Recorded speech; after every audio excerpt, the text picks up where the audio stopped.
black thing go from left to right, and I thought, I'm going to die out here. No one's ever going to know. I couldn't believe what my eyeballs were showing me. I'll never forget how evil the eyes were. It was horrible. I mean, I've never seen nothing that evil. It ran towards me at a rate that I can't even explain, turned and stared at me. And this look of, I just want to kill you. I want to say it was human, but it wasn't.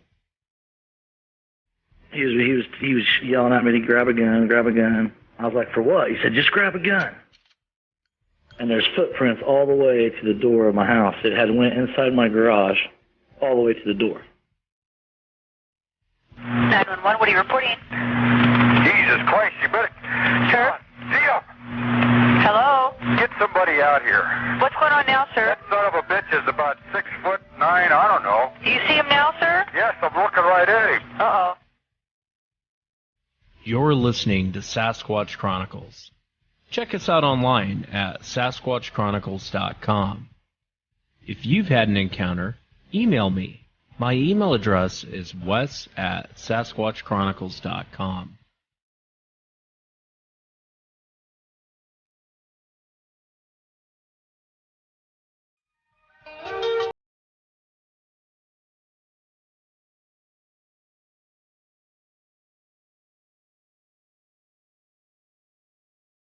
Juan, thanks for being here tonight. I got a great show planned for you tonight.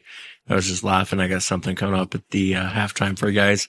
Welcome to the show. Thanks so much for being here. I know it's Sunday night, and thanks for inviting me into your home. Got a great show planned for you tonight. Actually going to be talking to Brent. And Brent had a very interesting recording he took.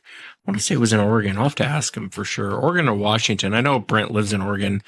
And he was out, he got this recording, and it reminded me a lot of the Umatilla sound. So I'll play that so you guys can kind of compare the two sounds. And then I'll be talking to Dave, who became friends with some federal agents for Homeland Security. I know it sounds ironic. But anyway, he went out for an expedition, and so he'll be sharing what happened to him on that expedition. Should be a fascinating show tonight. Thank you again for being here. If you get a chance, check out SasquatchChronicles.com. You can become a member, get additional shows. If you've had an encounter, email me. My email address is wes@SasquatchChronicles.com. Let's jump into it tonight. I want to welcome Brent to the show. Brent, thanks for coming on. How are you doing tonight? I'm doing good. Good. I know you're from Oregon. And I'll tell you what, I'm going to play the audio right now. You recorded this, and then tell us the backstory behind it. But here's the recording.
there's kind of a portion of it. God, it sounds like the gates of hell opened up and they were relentless demons at night. You know what I mean? It's like, Yeah. it reminds me of the Umatilla screams, and I'll play that here in a second. But if you would, Brent, kind of back us up a little bit. What were you out doing? And tell us about this recording, if you would.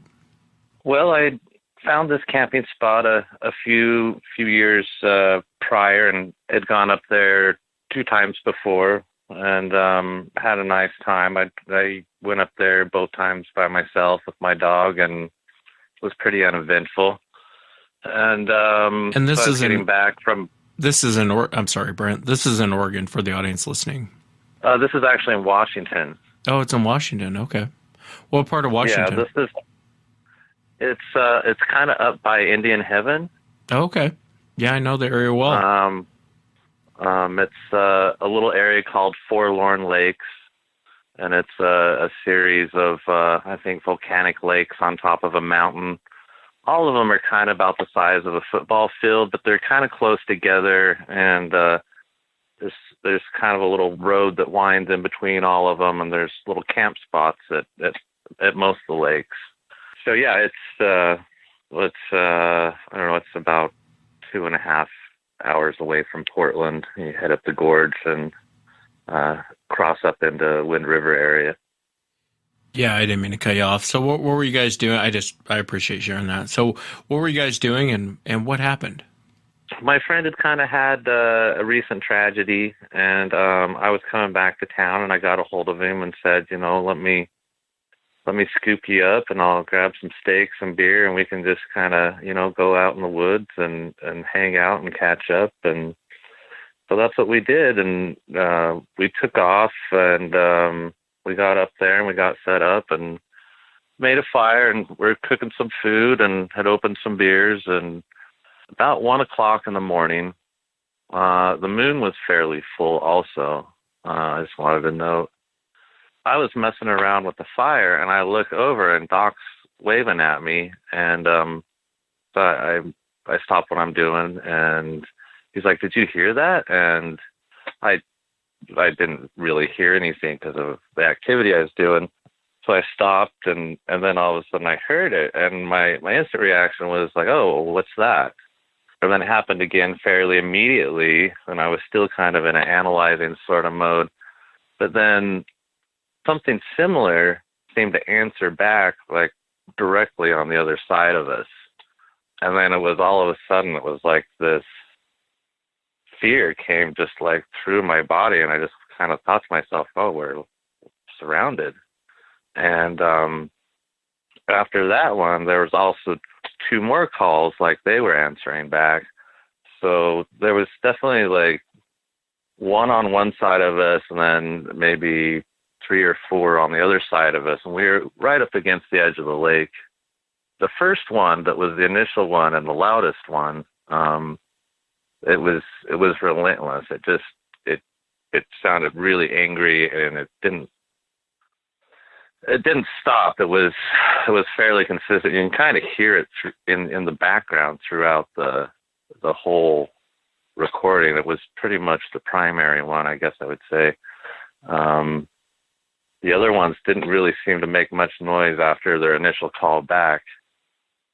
And after about 15 minutes of us just standing there looking at each other, not knowing what to do, and we felt kind of like, or at least I can say I definitely felt kind of like frozen my tracks. And I don't know if that's like an infrasound thing or just I was just literally so scared. It just seemed like it was triggering some sort of like primal fear response, and like my whole body was just like shaking. I have a 110-pound German Shepherd Wolf hybrid. He's a good dog. Is that the same dog in the recording? Yes.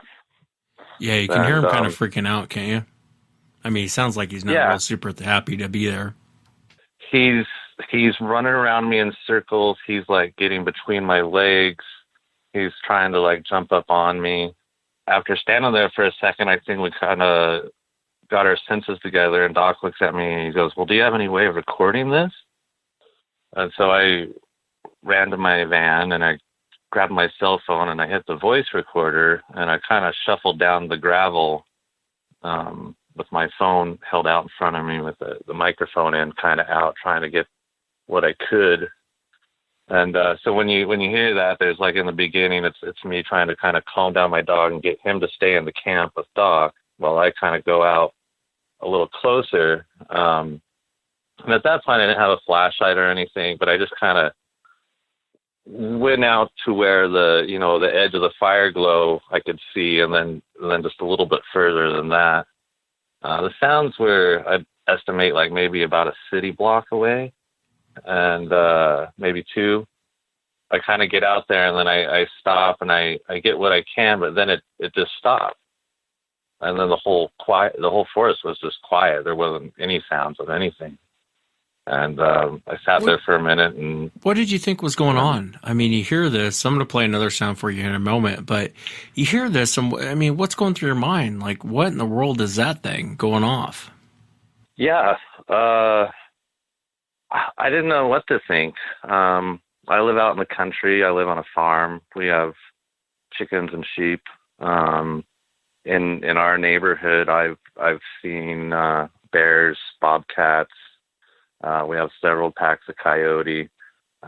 Fish and Game had to take away a nuisance mountain lion not too long ago that was sick and coming down to our farms and our neighbors' farms looking for easy kills. So I've kind of seen and heard a lot of the stuff that's out there just hanging out at my own house. And I also do, I've worked in the sound industry and stuff before, and I can just say just the sheer volume and the sound frequency that it covered, because it would start out kind of these lower tones, but then it would just escalate into this super high pitch and then kind of back down. And I didn't know what it was. I was just more scared. I mean, I had always, knew in the back of my mind that I was in Bigfoot country and that, but I kind of thought that, after the first few minutes, but I mean, it's just not really an image that you can put with the noise that we heard. Yeah, it's trying to figure out something really large. Yeah. I can imagine, man, sitting there with the recorder, and I know you don't think it's that good of a recording, but I do. Especially if you're running around with the phone in your hand, you're trying to corral the dog. You can hear it going off. I'm curious, did it sound a lot like this? This is the Umatilla screams. January 21st, about 11 p.m. I'm a couple hundred feet from my house, and you hear it going off in the background right now. Kind of sounds weird. Kind of sounds doggish, hyena-ish, but you can hear it going off in the background right now. It's really kind of strange, just to say the least. It's been going off for about 15-20 minutes so far by the fire station. And it's pretty crazy, so if you can listen, that'd be crazy. Hold on.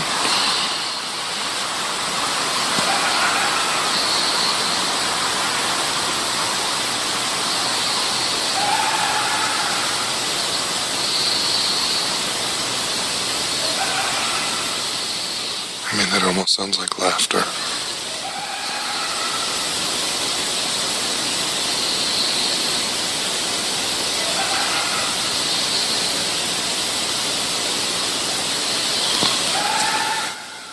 It's actually gotten closer since it started.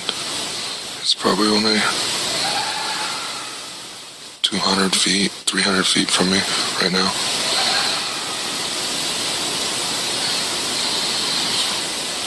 I don't know what it is or what that is going off right there. You can hear it.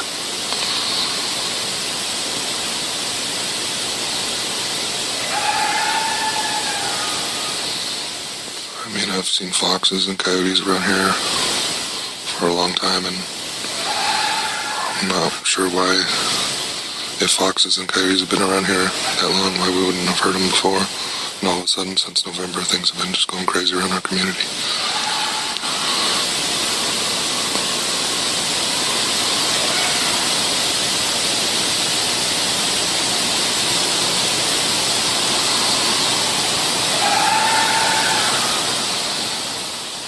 sure my friend who's doing a documentary on Bigfoot will enjoy this footage.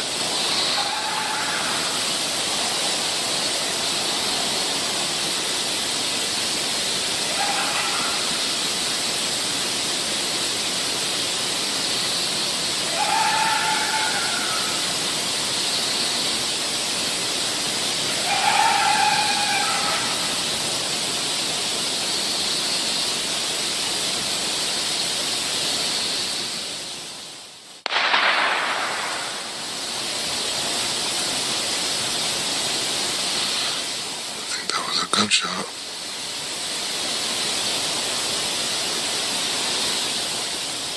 Somebody just shot over into the woods.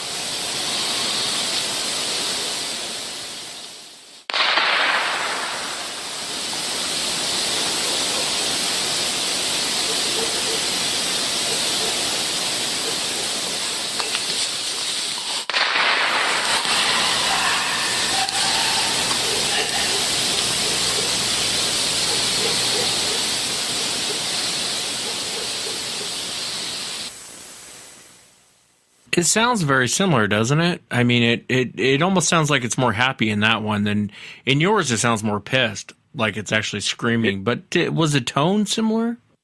Yeah, definitely. I mean, my phone speaker has some limitations, but there's definitely some similarities there. Yeah, that's terrifying, man, to be out in the woods and grab your recorder, start recording that.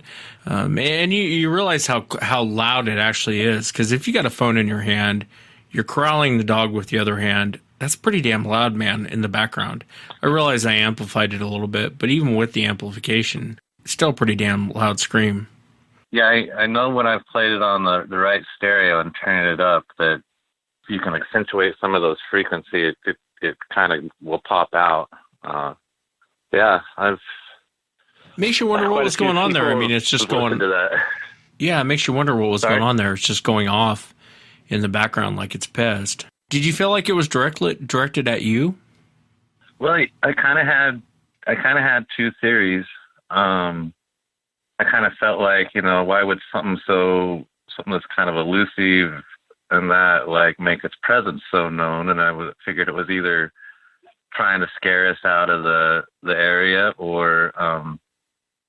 When I got up the next morning, I was up before my friend and I grabbed my dog and we kind of did a circle around the lake, and I was trying to think in my head how I could try to triangulate where I was hearing the different noises from and kind of walk the perimeter.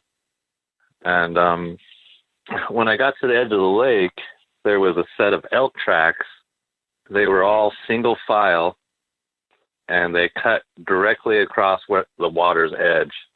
And the mud was super churned up, like they were like in a full gallop. There wasn't any tracks that kind of veered off like, oh, I'm going to get a drink while I'm next to a lake.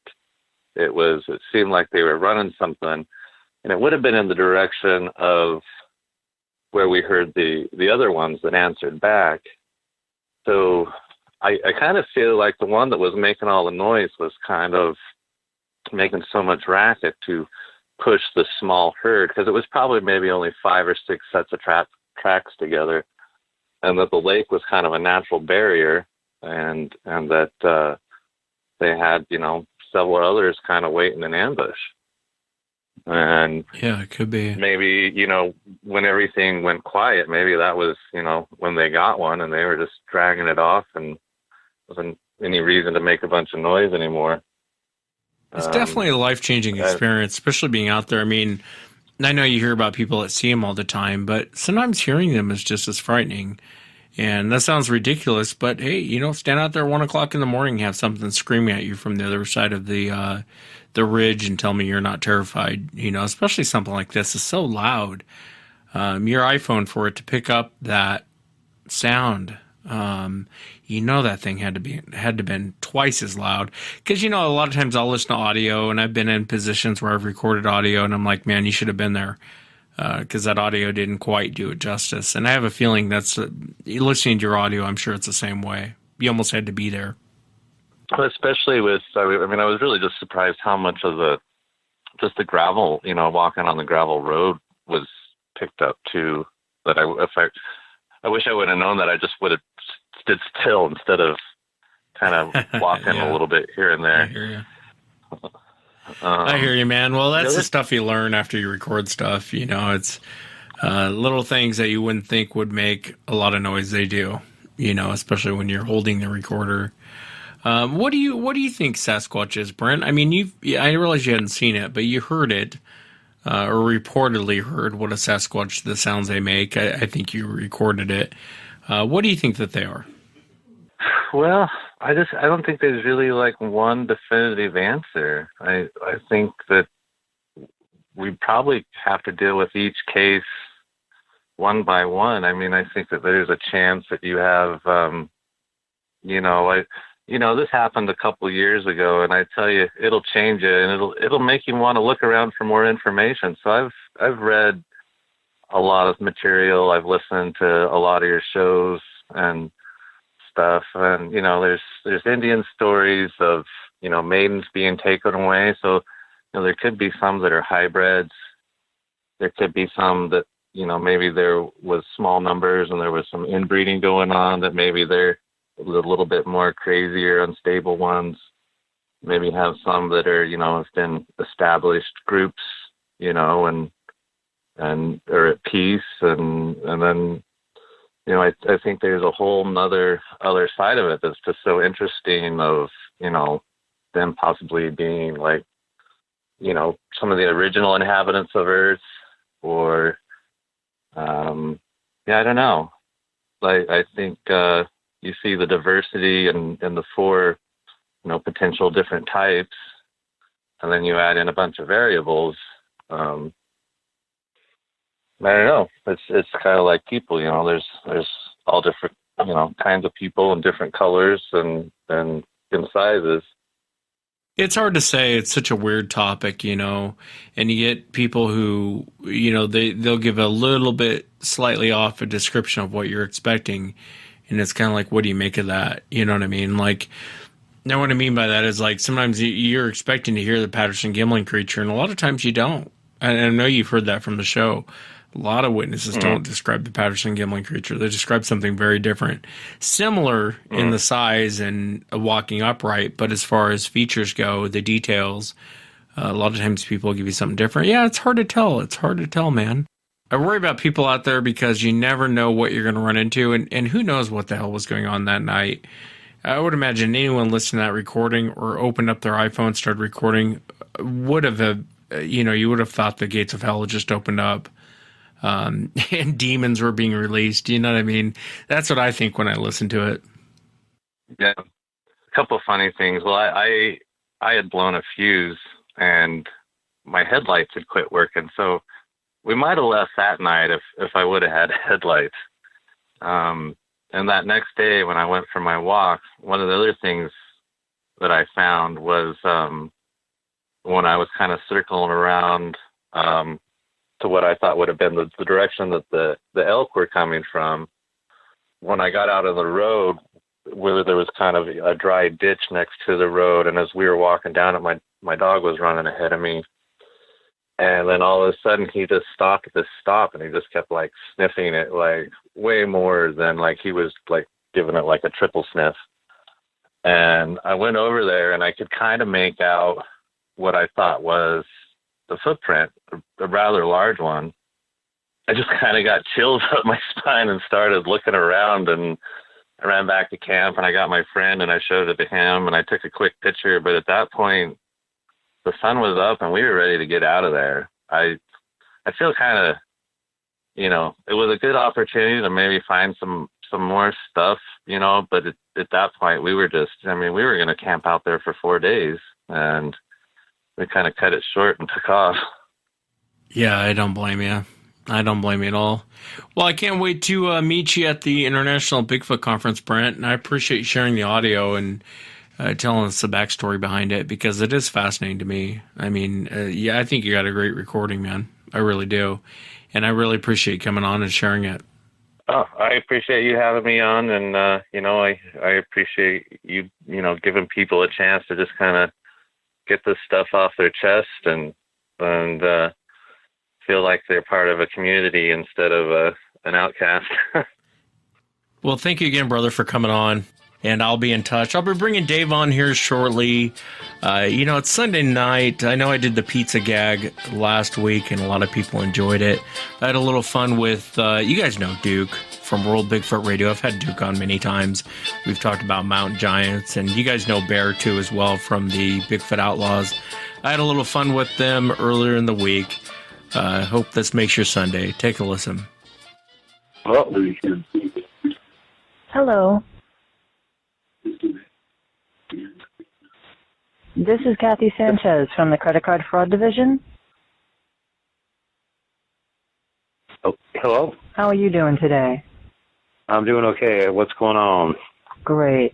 We were alerted of several unusual charges on your account. Do you have a moment to speak? I don't have a credit card account. What are you calling about precisely? For the past week, there have been unusual charges. Yeah, I don't have a credit card. Are you aware of these charges? No, since I'm not a credit card owner. Please, let me continue. For example, on Sunday, there was a purchase of $276 for a hotel room in Guatemala. Were you in Guatemala recently? No, I don't have any credit cards and I don't travel. I see. On Monday, there was a purchase of $432 from an exotic pet store in...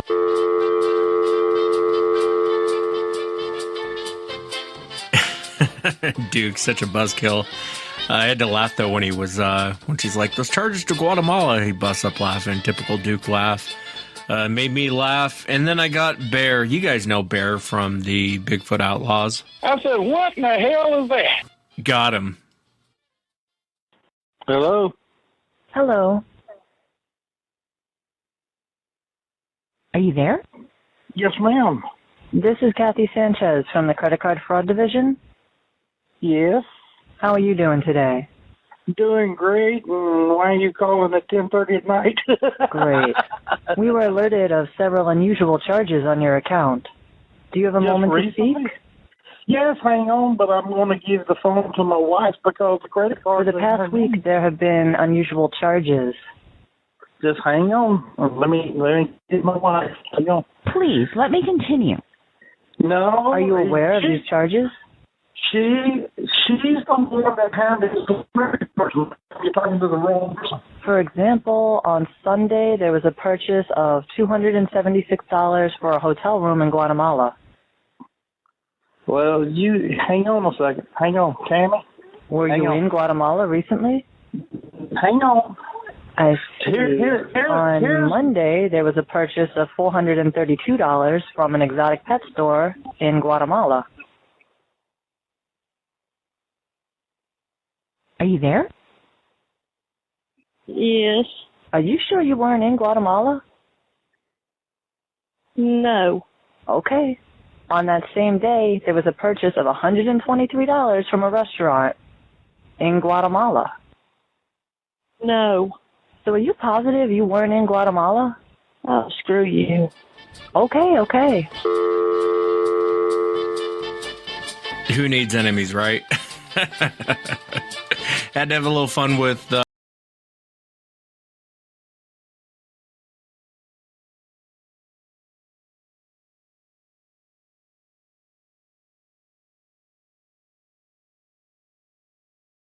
someone. They were like, I didn't realize Bear was such a nice guy. He was so patient with the lady, and it was a lot of fun. Thank you, guys. I want to get to Dave tonight. I want to hear about this expedition with these federal agents. Next up, I want to welcome Dave to the show. Dave, thanks for coming on. Yeah, thanks for having me. Yeah, I appreciate you being here. I know you had a very interesting encounter actually down there in Texas. And I have a lot of questions for you, but if you would you kind of start from the very beginning and walk us into this encounter? Because you didn't really believe in Bigfoot prior to this, did you, Dave? I didn't know what to think. I'd heard lots of stories, and it wasn't until I met people that were involved with Homeland Security that had lived in northeastern Texas and southeastern Oklahoma The people at the Chamber of Commerce in Onabee, Oklahoma, put me in touch with these people, and they were very legit. They were going about it in a very scientific way. They weren't just having sightings and claiming, "Hey, I saw that. That proves it exists," which isn't the way it works. So it took about a year and a half of narrative, emails, phone conversations with these people down there to finally get invited to go on a weekend outing. And I drove from Lawrence, Kansas, all the way down to Smithville, Oklahoma, which is just north of Beaver Bend, and had a 3-day weekend experience of doing overnights. This wasn't like what you see on the television shows where they're running around the woods with flashlights and yelling, "Oh my God, look at that, I heard something." It's very, very different. We met with some Choctaw Indians down there that did drumming sessions. We would just sit in a campsite around a campfire, and the idea was to let them come to you. You don't go out chasing them. And it works.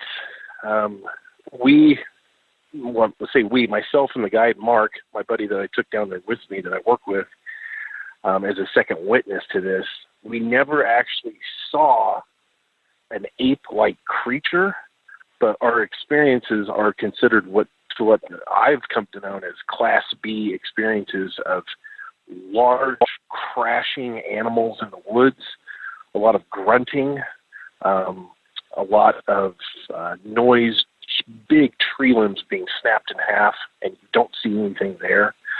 And then, of course, all the sounds of, what sounds like a horse or a bull in the woods, crushing branches, sticks, rocks being crushed and, pushed away, and those kinds of sounds. And this went on for 3 days. We experienced whistling, pebble throwing. We were constantly getting hit by small pebbles. The pebble throwing was interesting because it happened in the daytime as well as at night, which it was the daytime experiences we had. The pebble throwing was the only thing we could get. I take that back. We did have some tree crashing sounds in the daylight, but most everything we experienced was at night. And for the audience out there, someone had worked for Homeland Security. This wasn't like a Homeland Security sponsored trip for anyone. Now, when you went out there, you did see black shadows, and tell us about that. Yeah, only at night. We had vehicles and equipment from Homeland Security. The guy that led the expedition and 2 others were federal employees, and we took their vehicles and used their night vision goggles as well. We could see large black figures, both with our naked eyes and with night vision goggles as well. And these creatures were very aware that we were there. They were peeking behind trees. They were standing upright, trying to make themselves kind of thin so they would sit behind the tree. And then you could see one leg come out, and it would step out and then go back behind another tree. One of the weirdest things that happened right when we first got there on Friday night was we parked a truck up on a hill, and we went down into this big clearing. It's about the size of 2 football fields. We walked down into the clearing. There was about 8 of us, and one of the guys gave me the night vision goggles set, and I looked back at the truck where we were, and there one was standing behind the tailgate of the truck. All of us were down in the clearing. I was looking back probably about 150 yards back towards the vehicle, and you could see the truck clear as day, and then a figure tall. I mean, its head was easily 2 to 3 feet above the hardtop of the truck, and it was just standing there behind the tailgate. And I handed him the goggles and I said, "Look, what is that?" And he looked at it, and he said, "Well, here we go. They're here." And he handed them back to me, and they were gone. Whatever it was standing behind the truck had disappeared. What did you think? I mean, you didn't. I didn't mean to cut you off, but I mean, what did you think? I mean, you're seeing this now for the first. I realized you'd heard them before, but now you're getting to see them through the night vision. What was going through your mind? I don't know. I was just freaked out. I think it was finally concrete that I knew that. I wasn't convinced that these were,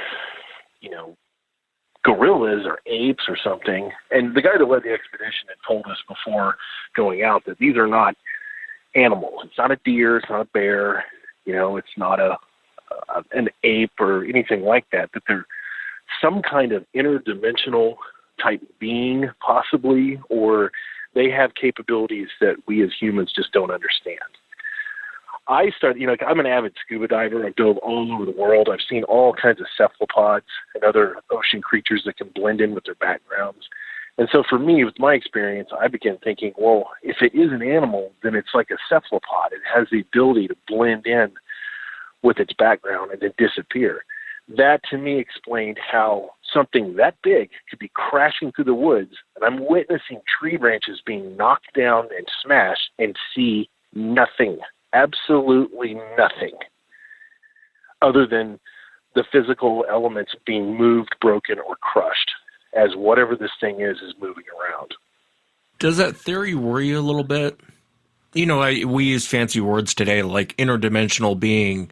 But when I was growing up, we used to call those demons and ghosts. You know what I mean? I mean, that's all fancy now, interdimensional being. But did that, and I chuckle, but I don't mean to, but I mean, did that concern you? Like him saying that to you? Did that worry you a little bit?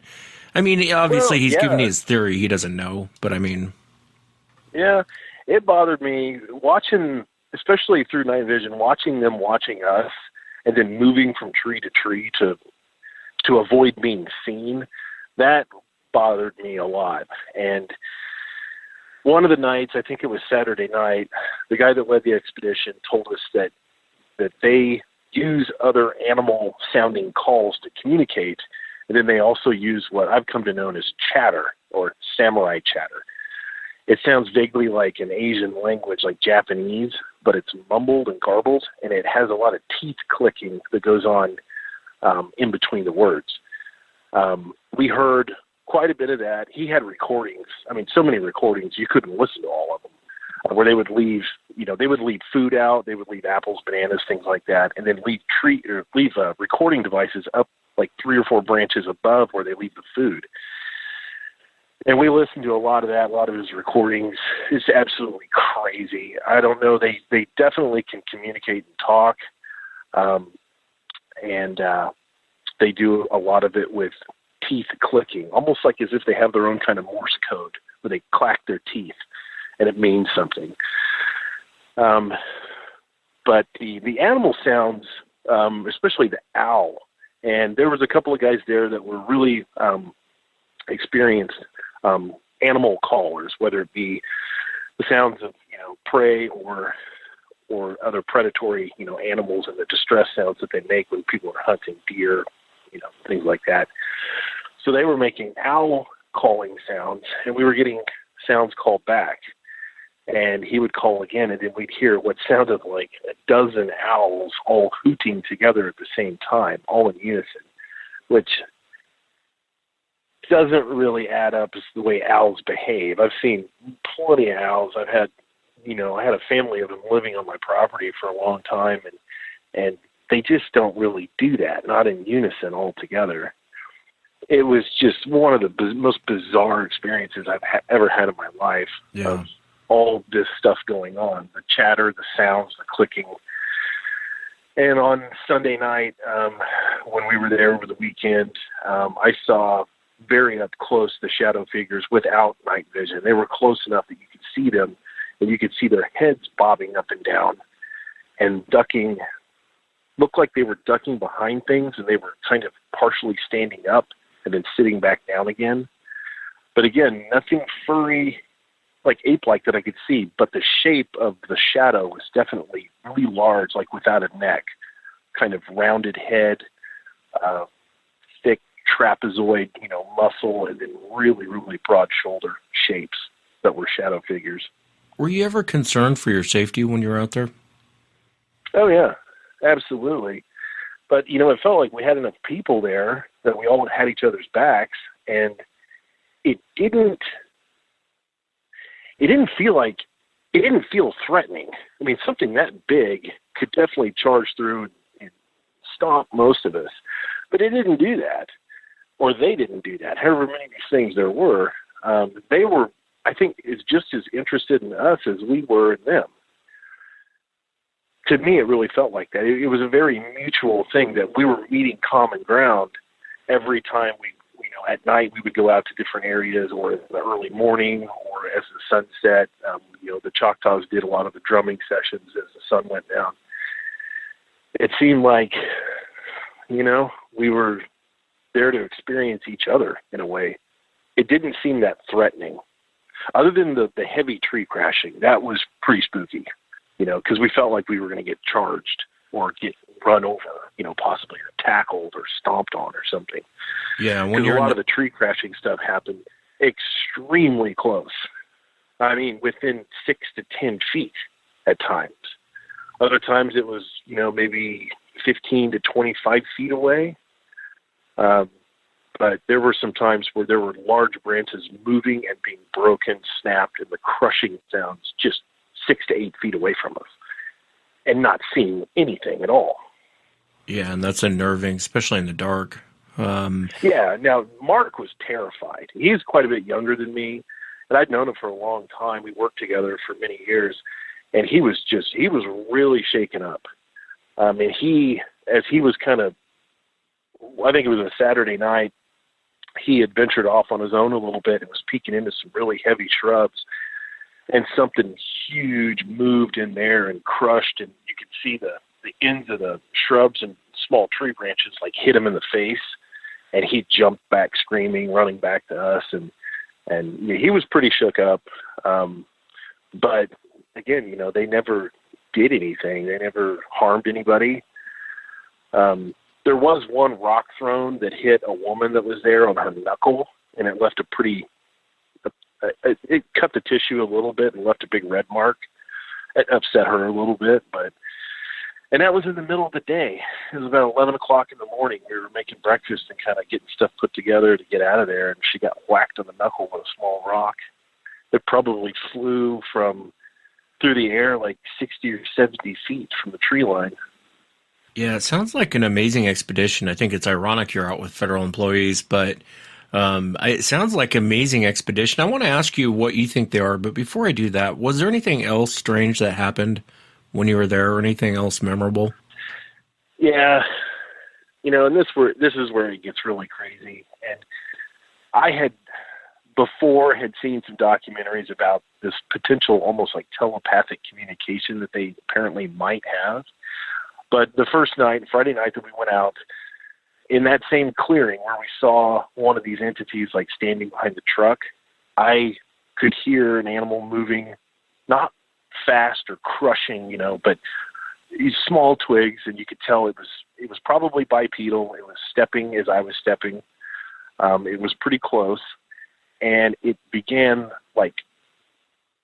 not grunting, but going like that. And it wasn't something I was hearing audibly. I was hearing it in my head.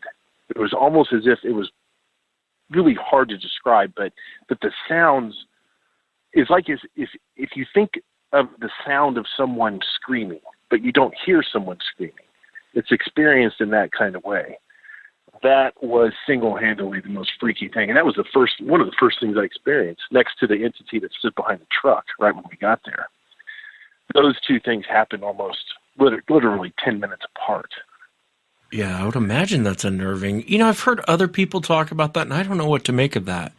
You hear that in a lot of alien encounters, too. You hear where people, they'll say they hear stuff, but it's not with their ears. They're hearing it within their head.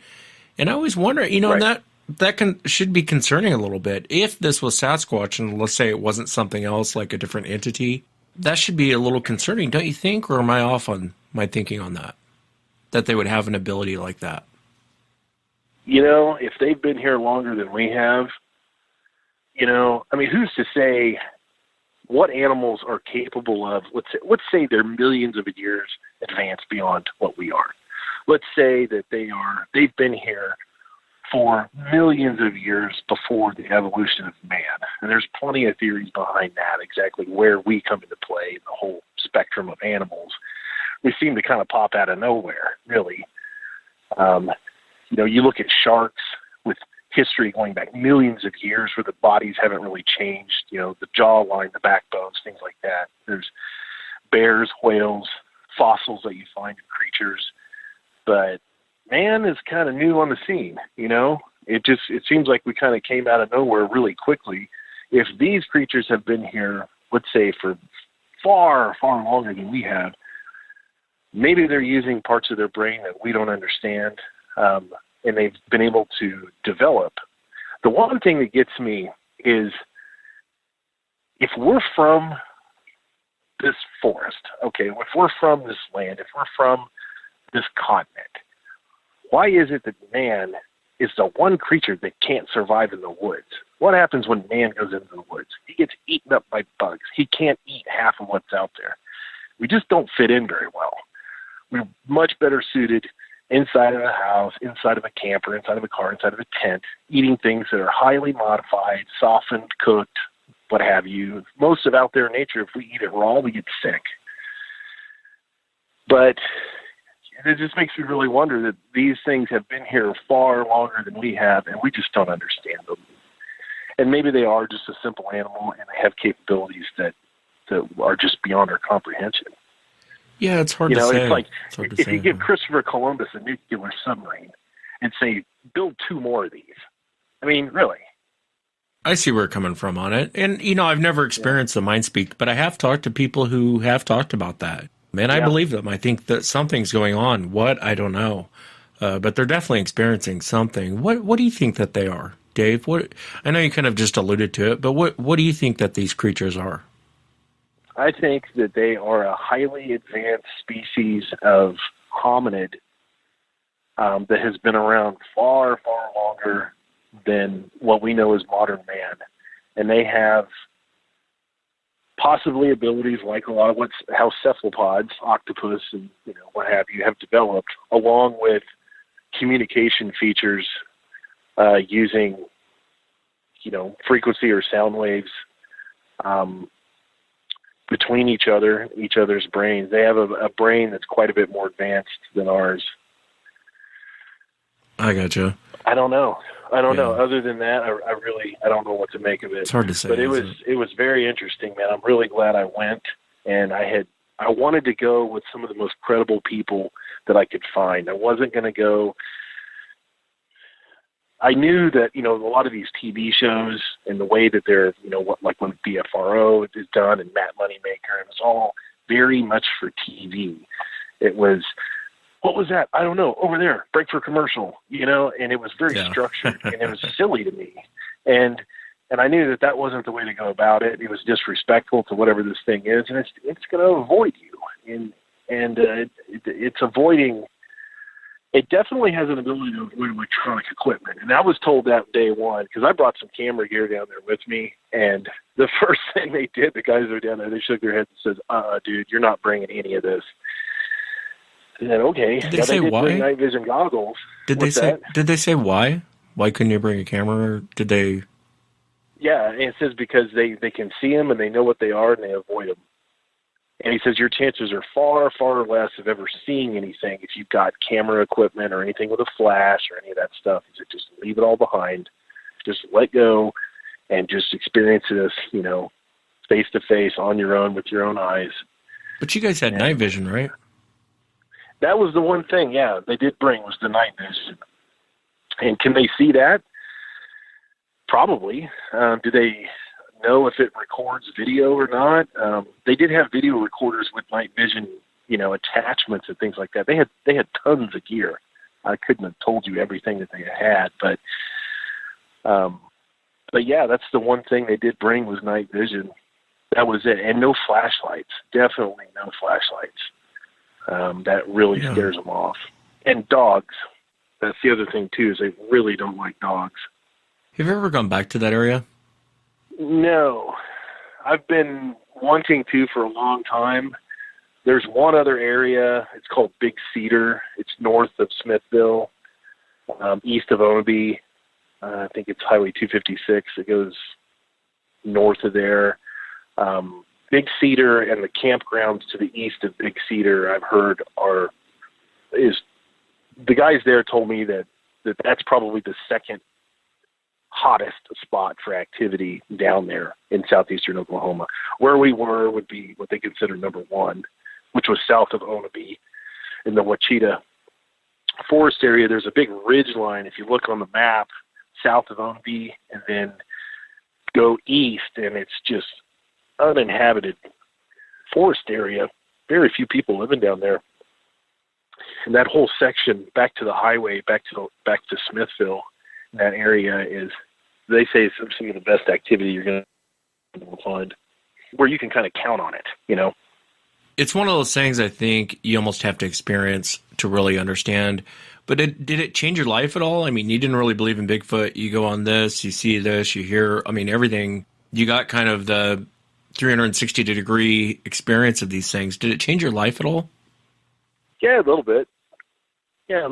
I felt like I got to experience something that not many people get to experience, and it changed the way when I hear a lot of naysayers and people that joke and make cracks about, you know, oh, you people are crazy and you're seeing things, or you're out drinking in the woods and stuff.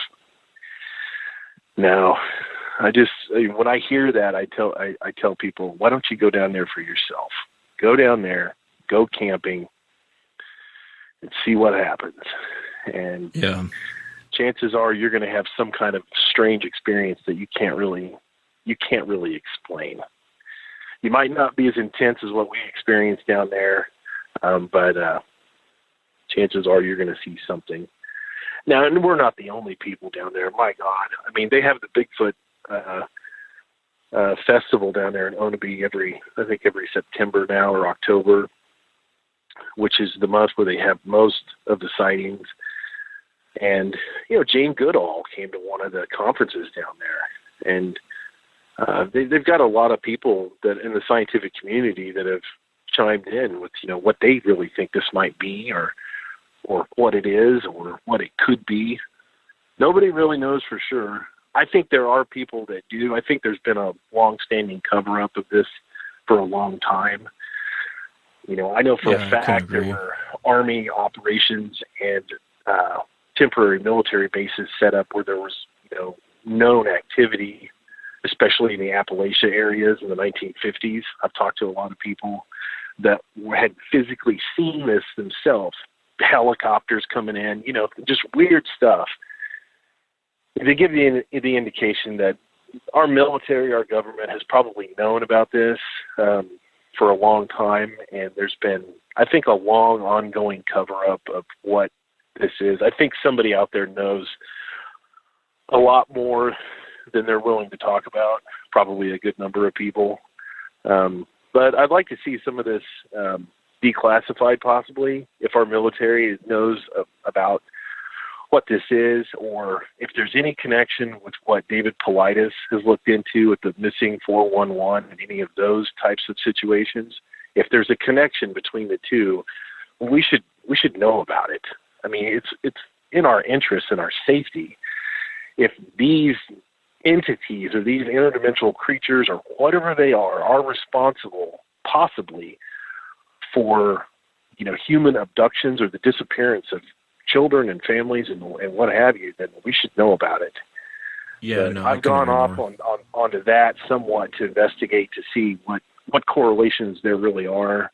I don't know of anybody. Well, I do. There was a family that went missing down there in that area of Oklahoma. Really strange situations. That was eerily like the missing 411 type scenarios. But what the connection is between the national parks and the disappearance of these people and the cover-up behind it, there's no doubt in the world. You know, the fact that the U.S. Department of Wildlife, along with national parks, don't keep track of disappearances of people. I mean, come on, you know, and they won't release that information. I know Paulides has gone with FOIA and tried to get a lot of this information, has been denied this. Really? You're denying information about people going missing? Yeah, I couldn't agree more. Why would you do that? Why would you do that, you know? Yeah, there's definitely disturbing. Yeah, it is disturbing. There's definitely a cover up, and it always cracks me up. I mean, you're out there with federal agents, and I know of 2 cops in Georgia that go out all the time and look for them. So it's funny because you hear people in law enforcement actually going out looking for Bigfoot, yet the government, I don't know how long they can keep it up and say it doesn't exist, it doesn't exist, it doesn't exist. Eventually it's going to come to a breaking point to where they're going to have to admit it exists. And that makes you worry. That should worry you a little bit too. Like, why would they cover it up if it's nothing more than just a simple animal? You know, you don't think it's animal, but if it's nothing more than, let's say, an overgrown monkey, why cover it up? It makes no sense at all. Makes absolutely no sense at all why they would cover it up. It doesn't make a lot of sense. I mean, you can theorize all day long about, you know, what's the benefit? Why would you cover this up? What is it that we're not supposed to know about? I don't know. I don't know. I would love to know. Yeah, you and me both. You and me both. Well, Dave, I appreciate you coming on. I really enjoyed talking with you, and I enjoyed hearing the experience, and I'm glad you got to experience it. No one got hurt for the most part, besides a couple nicks and bruises. But thank you so much for coming on and sharing it.